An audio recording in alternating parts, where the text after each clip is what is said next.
มาเพีย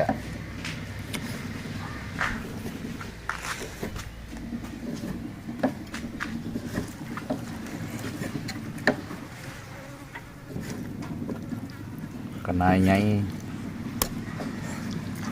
ครับ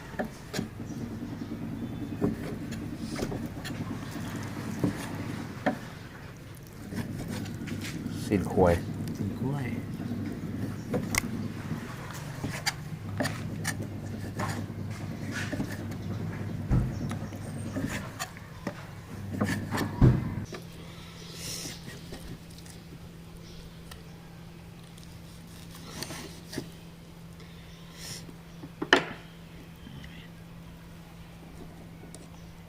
วาดไปขนาดนั้น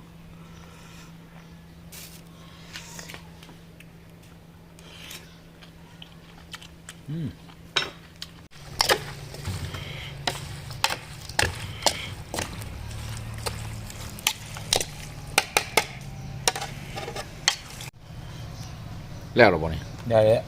สำเร็จลุล่วงไปด้วยดี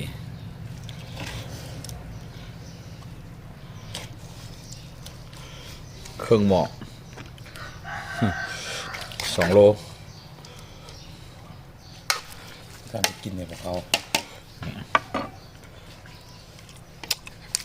การนี่แหละที่เขามากกินกันดีได้เลย นี่เขา แล้วขวดไก่ตาย กินมีคำยังไงหลายก็ล้นปากเลย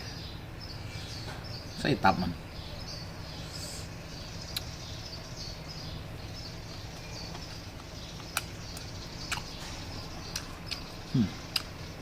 เสื้อสิได้กินมาพี่อ่ะอิ่มก่อน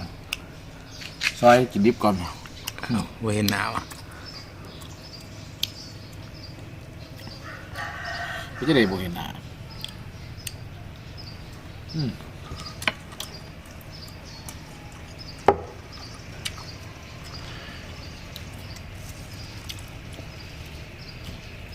กับแมงวัน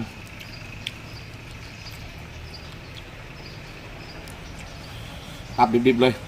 ตับเลยลวกเลย